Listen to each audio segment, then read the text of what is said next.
Hello बच्चों, I am Pulki Sharma, your physics mentor. आज हम लॉज ऑफ मोशन का पार्ट सेकंड और जिसका नाम है न्यूटन लॉज ऑफ मोशन के बारे में डिस्कस करेंगे। लास्ट लेक्चर में हमने मोमेंटम के बारे में, फोर्स के बारे में जाना था कि क्या होता है। अगर वो पार्ट नहीं देखा तो जाकर ज़रूर देखें। इस पार्ट में उसका काम बनना स्टार्ट हो जाएगा। तो आज स्टार्ट करते हैं, ओवरव्यू चेक करते हैं क्या क्या पढ़ना है आज। पहले न्यूटन्स लॉ ऑफ मोशन के बारे में थोड़ा बहुत डिस्कस करेंगे, फिर फर्स्ट लॉ और सेकंड लॉ के बारे में डिस्कस करेंगे और कुछ न्यूमेरिकल की चर्चा करेंगे। अगर नीट की दृष्टि से देखा जाए तो लेक्चर बहुत ही इंपॉर्टेंट है और आपको लास्ट लेक्चर में ये बात बोली थी, फिजिक्स में हर जगह लॉज ऑफ मोशन का कहीं ना कहीं अपना रोल प्ले होता ही होता है। तो इस लेक्चर को आप ढंग से देखें ताकि चाहे आप 11वीं की बात कर रहे हैं, चाहे आप 12वीं की बात कर रहे हैं, आपको बहुत ही काम आने वाला है। स्टार्ट करते हैं जी, Newton's first law of motion. आपने अगर इनर्शिया की बात फर्स्ट पार्ट में ढंग से देखी होगी तो आपको उससे पूर्ण रूप से कोल रिलेट कर पाएंगे।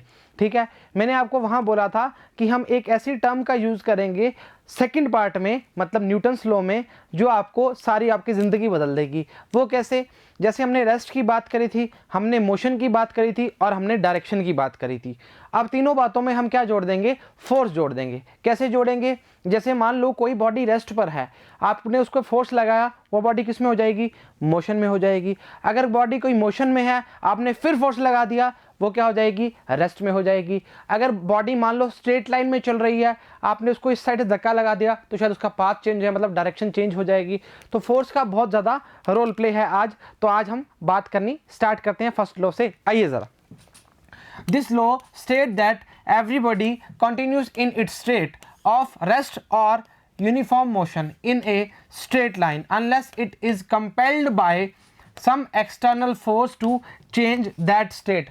अब मेरी बात सुनिए जी, आप एक बॉल लीजिए, उस बॉल को लुढ़का दीजिए। ठीक है, आपके अकॉर्डिंग, जब आपको कुछ पता ही नहीं था फिजिक्स का, मान लो फोर्स का नहीं पता, फ्रिक्शन का नहीं पता, तो आपने उस बॉल को लुढ़का दिया। आपके अकॉर्डिंग वो बॉल आपकी दूसरी दीवार पर जाकर रुक जाती है। मान लेते हैं रुक जाती है, मतलब दीवार ने फोर्स लगाया और उस बॉल को रोक दिया। अगर हमारे अकॉर्डिंग क्या था कि वो बॉल चलनी चाहिए, पर फ्रिक्शन हो गया, वो दीवार ने उस पर दीवार पर जाके रुकी, मतलब दीवार का कोई फोर्स लगा, रिएक्शन फोर्स लगा, तभी वो रुकी ना। तो हमने क्या बोला, कोई ना कोई हमारे अराउंड में क्या है, एक फोर्स वर्क करता है, या उसका नाम देते हैं हम एक्सटर्नल फोर्स। ठीक है, उस फोर्स के कारण वो दूसरी बॉडी जो मोशन में थी वो किस पे आ गई? रेस्ट पे आ गई। तो इस बात को लंबा ना खींचते हुए सीधी सी एक छोटी सी बात बोलेंगे कि जो एक्सटर्नल फोर्स होता है वो काम करना स्टार्ट करता है, चाहे वो मोशन की बात कर रहा हो, चाहे वो रेस्ट की बात कर रहा हो, चाहे वो किसी डायरेक्शन की बात कर रहा हो। स्टार्ट करते हैं जी। हमारे जो 3 पार्ट्स में इसको डिवाइड किया गया है। फर्स्ट पार्ट है, first part says that a body at rest continue its state of rest. Second बात करेंगे, second part says that A body is in motion continues moving in a straight line with uniform speed. Third बात करेंगे, वो क्या बोलेंगे? पहले इसको ऊपर करेंगे फिर बात करेंगे। बोला गया है third part says that a body moving with a uniform speed in a straight line can not change itself its direction of motion। तो हमने क्या बोला कि कोई भी बॉडी, अगर आपने इनर्शिया नहीं देखा तो जाके ज़रूर देखें, कोई भी बॉडी रेस्ट पे है तो रेस्ट पे रहना चाहती है, मोशन में है तो मोशन में रहना चाहती है, कोई डायरेक्शन स्ट्रेट लाइन में स्ट्रेट रहना चाहती है, पर हमारा एक्सटर्नल फोर्स होगा वो सारे काम उसका क्या कर देगा? खराब कर देगा। आइए ज़रा स्टार्ट करते हैं। इस पे न्यूमेरिकल, मतलब हम बोल सकते हैं एग्जांपल बोल सकते हैं, उस पे न्यूमेरिकल भी करेंगे। रुकिए ज़रा। When a horse suddenly starts running the rider falls backward. देखिए जी, जैसे आपने लास्ट लेक्चर में आपने किसी बस पे आप स्टैंड खड़े होके आपने जो एग्जांपल चेक किया था, उसी तरह इसमें एग्जांपल है। आप किस पे बैठे हो? घोड़े पर बैठे हो, तो आपका जो लोअर पार्ट है वो घोड़े से कनेक्ट है, ऐसा बोल सकते हैं, और अपर पार्ट जो है वो आपका फ्री है, मतलब रेस्ट पे है, ऐसा बोलते हैं। जैसे ही घोड़ा सडनली स्टार्ट करता है आगे की ओर, तो हम कहाँ आते हैं? बैकवर्ड, मतलब हमें एक फोर्स लगा, हमें कहाँ हुए? पीछे की ओर हो गए। उसी तरह हमने क्या बोला कि जो डस्ट पार्टिकल होते हैं उसको हम रिमूव करते हैं, तो कारपेट से बीटिंग विद ए स्टिक, जब भी स्टिक से बीट करते हैं इस तरह से, तो डस्ट पार्टिकल कहाँ आते हैं? नीचे आते हैं, मतलब रेस्ट की पोजीशन पे हैं। When we shake the branches of a tree its fruit and dry leaves fall down. आपने देखा होगा गाँवों में होता है जब बेर झाड़ते हैं तो बेर भी गिरते हैं, साथ में कुछ पत्तियां भी गिरते हैं, तो हमने कहा ये कंडीशन कौन सी है, इनर्शिया ऑफ रेस्ट की कंडीशन है। क्लियर है। एक एग्जांपल और ले सकते हैं, आप एक ग्लास लीजिए, ग्लास के ऊपर एक कार्डबोर्ड रखिए, ऊपर कॉइन रख दिए, कार्डबोर्ड को जैसे ही आप ऐसे मतलब मारते हैं तो कॉइन कहाँ होता है, नीचे लाया जाता है, तो हम क्या बोलते हैं, इनर्शिया ऑफ रेस्ट की कंडीशन है। बेस्ड इनर्शिया ऑफ मोशन, ये आपके देखिए जी, ये अगर आप सोचेंगे कि यार ये क्या ही है, हमें क्यों ही पढ़ रहे हैं नीट वाले, तो समझिए जी इन चीज़ों का आप थोड़ा सा दिमाग लगाएंगे तभी आपका काम बनना स्टार्ट होगा, आपको लॉस समझ आएंगे, नहीं तो फिर तीर तुक्का तो चलता ही है। इसलिए थोड़ा टाइम का है, उसके बाद तो हमारा न्यूमेरिकल पोर्शन स्टार्ट हो ही जाएगा। चलिए जी, बोला गया है एक एथलीट है, वो जब भी किसी डिस्टेंस से जब लॉन्ग जंप मारना होता है तो वो क्या करता है, कुछ डिस्टेंस से पीछे भागता हुआ आता है। अब आपको मैं बताता हूं, जब नीरज चोपड़ा जी ने जेवलिन फेंका था तो वो बहुत दूर से आके और क्या कहते हैं, फेंकते हैं। अभी इसी एग्जांपल को आप अपने बस और ट्रेन में ले सकते हैं। जैसे ही आप बस से उतरते हैं या ट्रेन से उतरते हैं तो आप एकदम रेस्ट पे नहीं आते, तो आप क्या करते हो, थोड़ा सा मूव करते हो या आप थोड़ा मोशन में होते हो, उसके बाद आप रेस्ट पे आते हो। रेस्ट का मतलब अपनी पोजीशन पर आते हो, ठीक है। अगर आप एकदम उतर के रहते हो तो आप लड़खड़ा जाते हो। तो हमने क्या बोला, हमने बोला a person getting out a moving bus और a train falls in the forward direction. और आपने देखा भी होगा, अगर आप लोकल बसेज में जाते हो तो कंडक्टर बोलते हैं भाई मुंह बाहर की ओर कर, अगर उल्टा करोगे तो काम खराब हो जाएगा। When a horse running fast suddenly stops, एकदम रुक जाएगा तो क्या होगा, कहाँ की ओर जाएंगे, हम आगे की ओर जाते हैं। Then rider is thrown forward, आगे की ओर गिर जाएंगे। ये किसकी बात कर रहे थे, इनर्शिया ऑफ मोशन की बात कर रहे थे। पहले वाला समझ आ गया। कभी भी हम जेवलिन का एग्जांपल तो बहुत ही बेस्ट एग्जांपल है, अभी याद भी रहेगा। और कभी भी कोई लॉन्ग जंप लगाते हैं तो उससे पहले हम भाग के मतलब हम मोशन की कंडीशन में पहले से ही आ जाते हैं। थर्ड है इनर्शिया ऑफ डायरेक्शन की बात करें, इसमें अगर पहले जो है during the sharpness of a knife, आपने देखा होगा कि जब भी किसी कटर से हम किसी चीज़ को काटते हैं, कटर का मतलब जब हमारे घरों में या स्टोन जब कटते हैं तो हमने क्या बोला, उस स्टोन का नाम दिया ग्राइंड स्टोन होता है, जो उस जब काटते हैं तो उसमें चिंगारियां जो निकलती हैं वो टेंजेंशियली क्या करती हैं, डायरेक्शन की तरफ मूव करती हैं। तो क्या बोला है, during the sharpening of a knife the sparks coming out the grind stone fly over the tangentially to the rotating stone, this is due to the inertia of direction. अब एक एग्जांपल और best example है जो हमारे घरों में भी देखते हो, मोटर गाड़ी या हमारे पास बाइक मोटरसाइकिल होता है या कार की बात करते हैं, उसमें मड गार्ड्स लगे होते हैं। आपने देखा होगा कि कई बाइक्स पे क्या होता है, मड गार्ड, बाइक के पीछे मड गार्ड उतारा होता है। जैसे ही कोई कीचड़ विचड़ आता है तो वो जैसे ही मूव करता है तो पीछे वाली शर्ट पूरी भर जाती है, और वो मड गार्ड लगा होता है तो वो सारा कीचड़ कहाँ लगा जाता है, मड गार्ड पे लगा जाता है। या कार्स में देखा होगा, कार्स का मड गार्ड भी मिट्टी से भर जाते हैं। तो वो क्या होता है, जैसे ही वो टायर का रोटेशन होता है, रोटेशन के साथ वो जो कीचड़ होता है वो भी टेंडेंशियली मूव करना स्टार्ट करता है। बोला है when a vehicle moves the mud sticking to its wheel fills of the tangentially, so this is due to inertia of direction. In order that the flying mud does not spoil the clothes of the passerby, the wheels are provided with mud guards. Clear है चर्चा, तो समझ आ गई। जैसे जैसे घूमने की बात कर रहे हैं, मतलब घूमेगा टायर तो उसका जो कीचड़ है वो किस पे आता है, मड गार्ड्स पे आता है। और मड गार्ड नहीं होंगे तो हमारी बाइक पे आपने देखा होगा, अगर नहीं देखा तो मड गार्ड उतार के देखना, आज पूरा आपका शर्ट पीछे से भर जाएगा जी। ठीक है जी, आगे बोलते हैं Newton second law. First law बिल्कुल क्लियर है, आसान है, बिल्कुल चर्चा हलवा चर्चा है।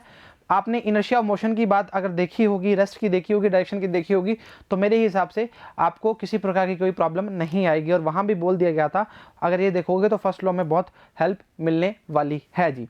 तो अब सेकंड लॉ चेक करते हैं। मोमेंटम पे पूरा बेस्ड है, मोमेंटम पे ही काम करना स्टार्ट करेंगे। आपने इस लॉ को आपने पढ़ा भी होगा और आपने देखा भी होगा, F बराबर में ma, शायद 9th और 10th में दोनों में आप जानते हो इसको। मतलब फोर्स की वैल्यू क्या होता है, ma के बराबर होती है। अब इस चीज़ को थोड़ा सा रिलेट करते हैं। अब हमने बोला कि जो फोर्स है वो rate of change in momentum के बराबर है, मतलब बराबर मतलब प्रोपोर्शनल की बात कर रहे हैं। जैसे हमने बोला F is directly proportional to क्या है, change in momentum with respect to time की बात कर सकते हो। वापस बोल रहा हूं, rate of change in momentum with respect to time proportional किसके है, फोर्स की बात करना चाह रहा है। तो बोला क्या गया है, बोला कुछ नहीं गया, थोड़ा सा पढ़ेंगे और काम बनना स्टार्ट हो जाएगा। इसको थोड़ा सा बता भी देंगे, प्रूव हो जाएगा ताकि काम बन जाएगा। It said that the rate of change of momentum of a body is directly proportional to the external force applied, थोड़ा ऊपर करें, ठीक है, on the body and the change takes place in the direction of applied force, मतलब जो external force लगेगा उसमें क्या करेगी, बॉडी डायरेक्शन को जो भी चेंज करना चाह रही है। Measurement of the force from Newton second law of motion, आइए मेरे साथ, P बराबर में क्या होता है, mv होता है। P बराबर में क्या होता है, mv। बहुत आसान तरीका और बहुत सिंपल तरीका, अगर दोनों साइड डिफ्रेंशिएट कर दोगे विद रिस्पेक्ट टू टाइम की बात करते हो तो dp अपॉन क्या आएगा, dt आएगा इक्वल्स टू mv, इसको हटाओ, ऐसे लगाओ, ऐसे लिखेंगे d अपॉन dt mv, ठीक है। तो हम क्या लिखेंगे, dp upon dt, m constant है, dv अपॉन dt। तो हमने क्या बोला, dp upon dt equals to क्या आएगा, ma। अब इसी फॉर्म को अगर आप बोलना चाह रहे हो f के बराबर, तो हम क्या बोलेंगे, dp upon dt equals to ma equals to f। ये काम बनना स्टार्ट हो जाएगा। चेक करते हैं, देखो इसने बोला dp upon dt equals to m, dv upon dt को लिख दिया ma, where a is the acceleration produced in the body according to Newton's second law applied force proportional क्या है, rate of change of momentum की बात करना चाह रहा है। देखिए जी, f proportional dp upon dt, हमने यही लिखा था, f dp upon dt change of momentum. Clear है, क्लियर है। आगे देखते हैं क्या बोला गया है, बोला गया है f बराबर में dp अपॉन dt, मतलब f बराबर में k dp अपॉन dt की बात करोगे, और इसकी वैल्यू कितनी आई है बेटा, इसकी वैल्यू आई है ma, और k साथ में चल रहा है और k की वैल्यू क्या है, 1 है, मतलब कांस्टेंट की बात कर सकते हैं। तो इसको ऐसे कांस्टेंट ब्रैकेट में डाल दो तो भी काम चल जाएगा। तो f बराबर में km में आ जाएगा। तो हमने क्या देखा था, हमने देखा था dp upon dt equals to ma equals to f, हमने बराबर लिख दिया था जी। चलिए इसको ऊपर करते हैं। बोला गया है the above equation can be use to measure force in scalar form, Newton second law can be expressed. तो f बराबर में क्या आ जाएगा, सीधा ma की बात करना स्टार्ट करेगा। आगे देखते हैं जी, इंपॉर्टेंट पार्ट आ गया जी। आपको बोला गया है Newton second law in component form. मेरे साथ आइए और काम करना स्टार्ट करते हैं। मान लीजिए f बराबर में क्या है, fx i कैप है, fy j कैप है और fz k कैप है। ऐसे कैसे बोलना चाह रहे हो, ऐसी स्लिप बोलना चाह रहे हैं बेटा, आपको कंपोनेंट फॉर्म बताई हुई है, इसकी i, इसकी j और इसकी k। लीजिए जी, i j k की फॉर्म में बात करना चाह रहे हैं। अच्छा, ये फोर्स की बात करी, आप जानते हैं P बराबर में क्या होता है, mv होता है, ठीक है। आपको अब F की फॉर्म में, P की फॉर्म में और V की फॉर्म में लिखना है। In terms of their rectangular components the forces, momentum and acceleration vector can be expressed. तो क्या बोला है, मोमेंटम का, एक्सेलरेशन का और एक्सेलरेशन का।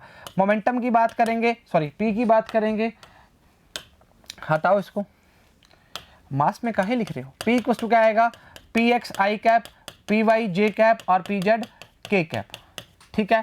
थर्ड क्या था, एक्सेलरेशन में देखोगे ax i cap, ay j cap, az k cap. Last में आपको पता लग जाएगा किस फॉर्म की बात करना चाह रहे हैं। इसको यहाँ रख दें बेटा, ठीक है। तो हम बात करते हैं f बराबर में, f प्रोपोर्शनल हमने क्या बोला था, dp अपॉन dt। अगर ऐसा याद रहता है तो ठीक है, अगर ऐसा बोलोगे f बराबर में ma तो भी सही है, पर फॉर्म तीनों में ही बनाएंगे।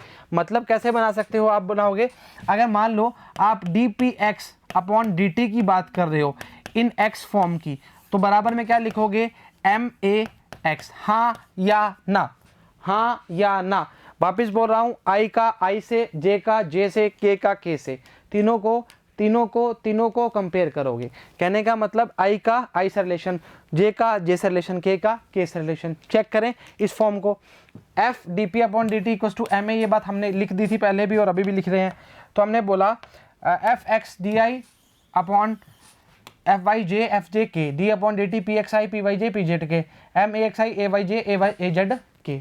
ठीक है, क्लियर है चर्चा, कोई दिक्कत वाली बात नहीं, हमने सीधा लिख दिया, कोई दिक्कत वाली बात नहीं है। इसने देखो सीधा लिखा है fx equal to dpx upon dt max, fx और dpx upon dt max। Clear है चर्चा, चलो F Y D P Y M A Y F Z D P Z M A Z, कहाँ दिक्कत है?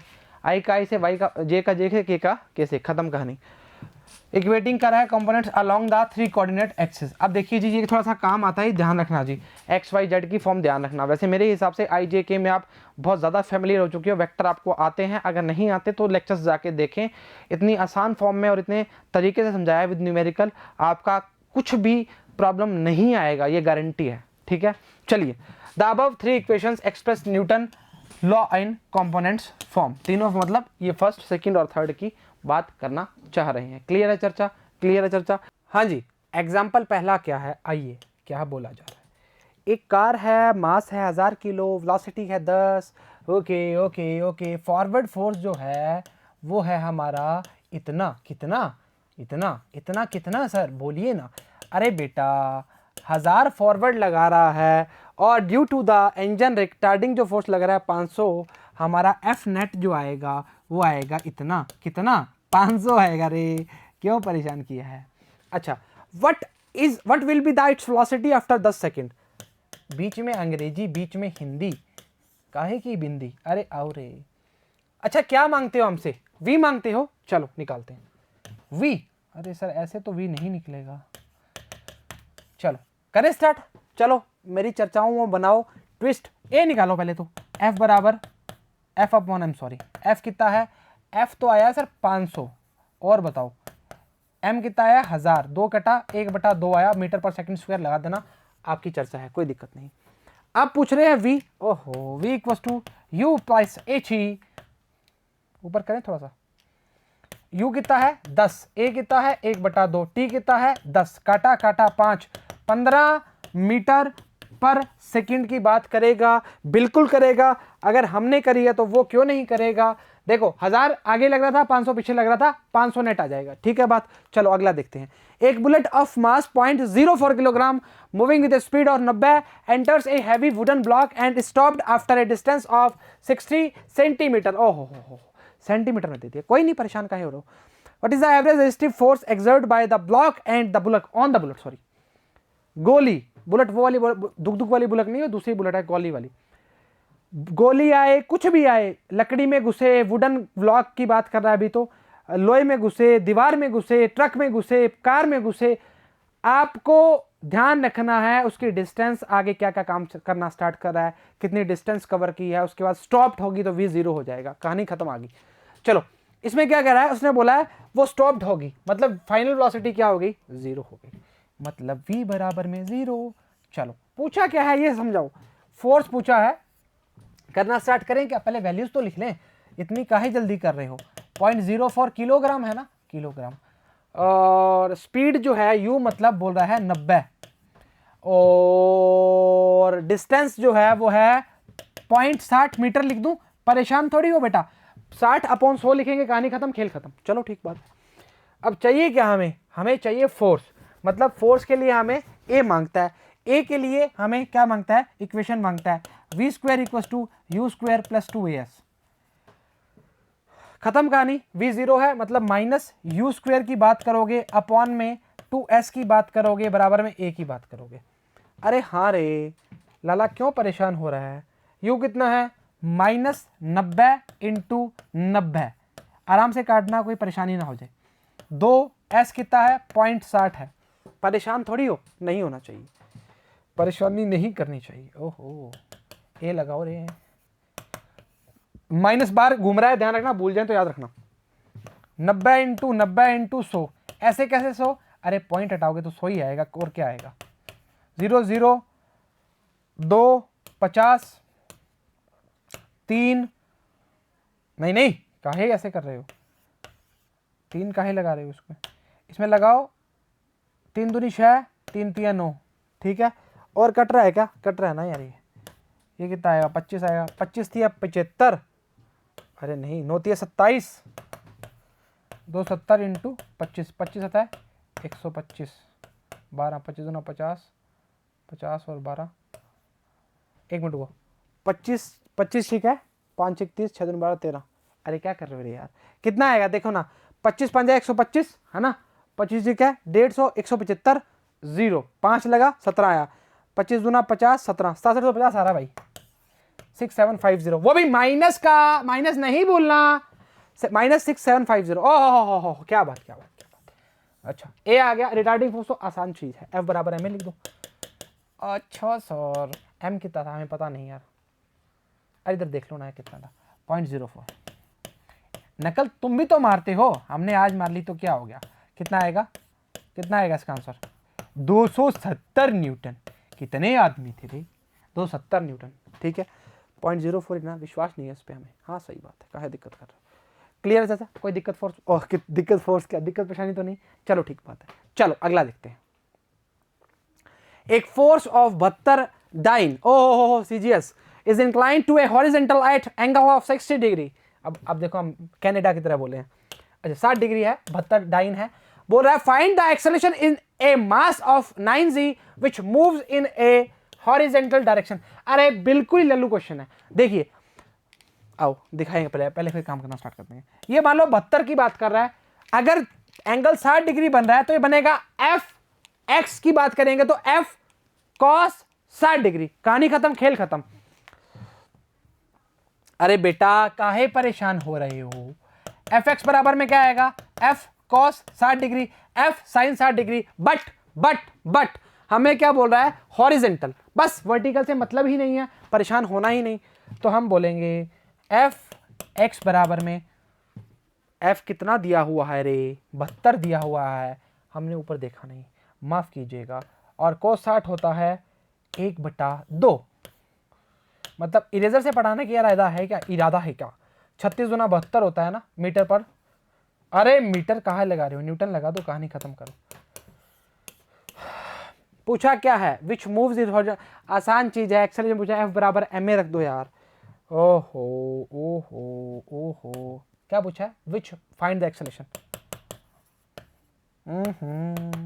ला ला, एम कितना है, अरे कहाँ गया रे, 9, 4 आएगा भाई आंसर। सर ये जो आप दुस्साहस कर रहे हो ना मीटर लगाने का, है ना, हम छोड़ेंगे नहीं, अरे नहीं ऐसी बात नहीं, हम तो सिर्फ बता रहे थे। अरे हाँ ठीक बात है, पर यहाँ हमें बोला ना कुछ तो दिक्कत करोगे तुम। डाइन डाइन डाइन, पहले मेरे को लगा तुम्हें पता लगा होगा, पर डाइन आएगा यहाँ पे, वो भूल गए ना, न्यूटन लगाते रहते हैं, वो न्यूटन बातें, वो मुलाकातें याद आती हैं। सेंटीमीटर है देख ले, सही लग रहा है, okay okay okay okay clear चाचा, दिक्कत, अरे बताएं क्या वापिस, अरे देखो रे यार, ये रहा 60 डिग्री, इसको और बड़ा कर दो, ये क्या आएगा, ये क्या आएगा, पूछती है जनता।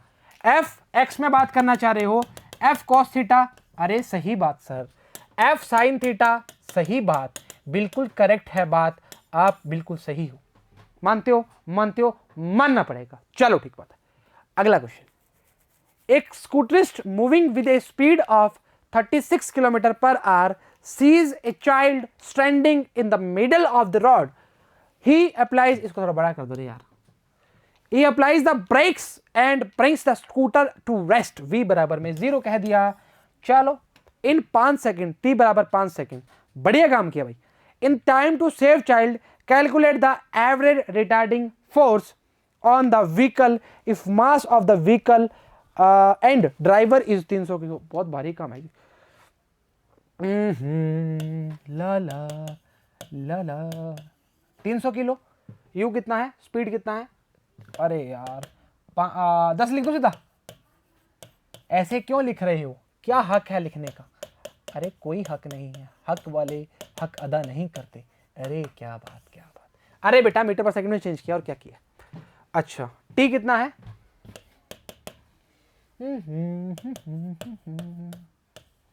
मानते हो, मानना पड़ेगा। वी भी तो लिखो, अच्छा निकाल लोगे अब तो, v equals to U plus 80, v है 0, u कितना है बेटा, u है सर 10 बहाने, a कितना है, a तो निकालना है ना, t कितना है 5 है, तो माइनस का 2 मीटर पर सेकंड स्क्वायर, इसमें सेंटीमीटर तो नहीं है कहीं, कहो सर आपने डाइन नहीं लिखा, अच्छा ठीक बात है, नहीं है, a इक्वस टू कितना है -2, रिटार्डिंग फोर्स कितना आ गया आपके पास 2, रिटार्डिंग फोर्स नहीं, एक्सेलरेशन सॉरी, 2 आ जाएगा। पूछा क्या है बेटा जी, चेक करें retarding, calculate the average retarding force, F बराबर ma कर दो। m कितना है, m कितना है, अरे यार मैं दिखता क्यों नहीं आज, m कितना दिया हुआ है, इधर लिखा होगा क्या, 300, 600 आंसर आ जाएगा जी आपका। ओहो क्या बात क्या बात क्या बात क्या बातें, वो मुलाकातें, 600 न्यूटन। कहानी खत्म, खेल खत्म। अरे हाँ रे, कहाँ परेशान हो रहा है, a कितना आया था, 2 आया था, और m कितना है, F बराबर क्या होता है, ma होता है। कहानी को खत्म, एंड करो और अपना अपना अपना गोल को प्राप्त कीजिए। कहानी खत्म, बोल देना 600 सीधा आया था, समझ रहे हो कहानी को परेशानी।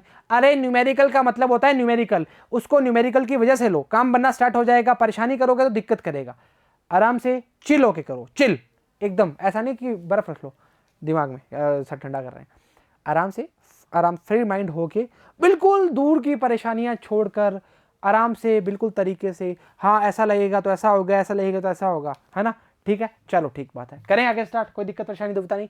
चलिए एग्जांपल 5 क्या बोल रहा है, the coefficient of friction between the ground and wheels car moving on horizontal road is 0.5, ये दिया है 0.5, ये क्या, अभी आपको ये एक्चुअली क्या पूरा आगे खोल के रख देंगे जब न्यूमेरिकल का पार्ट होगा फ्रिक्शन फ्रिक्शन के बारे में, अभी थोड़ा चर्चा को समझ लीजिए जी।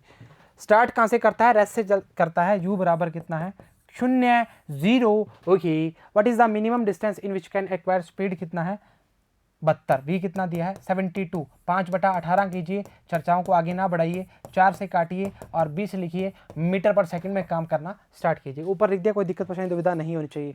g का मान कितना है 10 दिया है, बहुत ही भोला इंसान है जी, 10 है।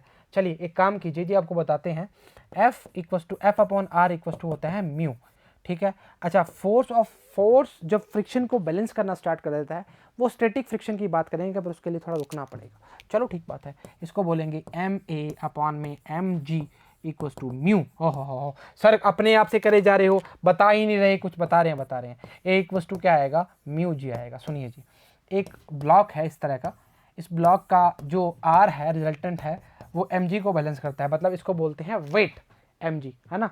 जैसे हम खड़े हैं ऐसे, तो हमारा वेट नीचे की ओर लग रहा है, mg की बात करना स्टार्ट करता है, इसको नॉर्मल रिएक्शन r बैलेंस करता है। उसी तरह से जैसे फोर्स लग रहा है, इसको कौन बैलेंस कर रहा है, फ्रिक्शन बैलेंस करता है। कौन बैलेंस करता है, फ्रिक्शन बैलेंस करता है। मानते हो, मानना पड़ेगा। तो हमने क्या किया, फोर्स की जगह फ्रिक्शन F बराबर ma लिख दिया, और हमारा नॉर्मल रिएक्शन जो R है उसकी जगह mg रख दिया। अभी तक तो इतना ही समझो, उसके आगे पूरा खोल के, ये क्या किया है खोल के रख देंगे जी। और आपसे एक चीज़ का वादा और करते हैं, फ्रिक्शन में अगर किसी प्रकार की कोई दिक्कत आ जाए ना, तो हम यहीं खड़े हैं और इतने न्यूमेरिकल करवाएंगे, यहाँ तक न्यूमेरिकल करा देंगे। अब बोलोगे तो भी फ्रिक्शन निकलेगा मुंह से, आ जाओ हमारे साथ। गलत नहीं बोल रहे, सही बोल रहे हैं, ये इस चीज़ को मजाक मत लेना। हाँ, मजाक ले लिया तो मतलब फिर गलत हो जाएगा। हाँ सही बोल रहे हैं यार, मतलब ऐसा एक क्वेश्चन नहीं होगा, स्लाइडिंग व्लाइडिंग सब करा देंगे, सब करवा देंगे, सब। नहीं हाथ तो ऐसे नीचे देखेंगे, पर करवा देंगे, कोई दिक्कत वाली बात नहीं है। चलो पूछा क्या है, what is the minimum distance in which can acquire the speed, what is the minimum distance. अरे यार क्या पूछता है छोटे बच्चों वाले सवाल। v equal to v² equal to u² plus 2as, एक u कितना है, जरा s से स्टार्ट कर रहा है, ये कितना है 20, मतलब 20 2 बार मल्टीप्लाई करो अपॉन 2, a कितना है 5 आया, s निकालना था 10, मतलब अरे 2 आएगा रे। अगर यहाँ आप गलती कर दी ना तो बहुत बस गुस्सा आ जाएगा हमें आज। 40 है, चेक करें, 5 दूनी 10, 10 दूनी 20, 20 दूनी 40, आंसर। अरे सर क्या बातें करते हो, आप कर रहे हो, हम कर रहे हैं, 1 और 1 11 होते हैं। बनाते हैं की नोट्स, हमारे क्या बनाते हैं, की नोट्स, यस, खचक। मेरे हिसाब से कोई दिक्कत नहीं होगी इस लेक्चर में, आसान लेक्चर था। न्यूमेरिकल का पोर्शन होता है तो आपको खुश होना चाहिए कि आप भी न्यूमेरिकल को अप्रोच कर पा रहे हैं।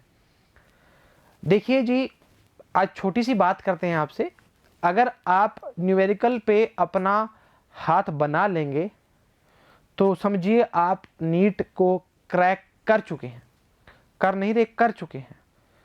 न्यूमेरिकल का पोर्शन हैवी होना चाहिए, मतलब तगड़ा। थ्योरी तो कोई पढ़ लेगा, थ्योरी में तो कहाँ ही दिक्कत आती है, तो इसलिए न्यूमेरिकल पे जोर डालें और न्यूमेरिकल को तगड़े तरीके से करें। कई चीज़ें होती हैं जो थ्योरी के बिना नहीं कवर हो पाती, वो हम यहाँ पर थ्योरी में पढ़ा देते हैं, कोई दिक्कत वाली बात नहीं आती। चलिए जी, 3 चीज़ें पढ़ी थी हमने फर्स्ट लॉ में, बिल्कुल समरी बनाएंगे आसान तरीके से। रेस्ट की बात करी थी, मोशन की बात करी थी और डायरेक्शन की बात करी थी, काम खत्म। अब क्या करी थी वो तो आप जानते ही हैं। चलो सेकंड पढ़ा था, सेकंड ही लो।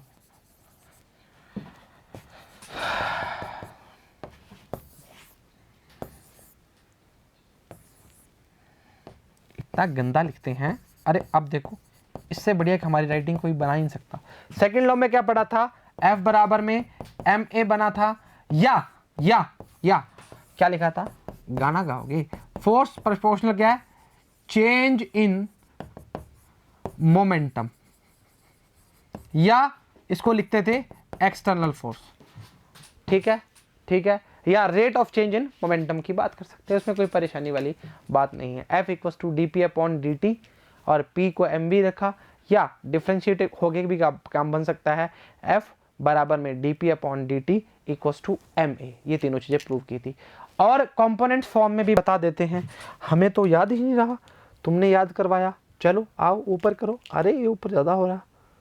हाँ चलो आओ, क्या बोलेंगे, fx क्या आएगा बेटा, dpx/dt, और बराबर में क्या आया था, max।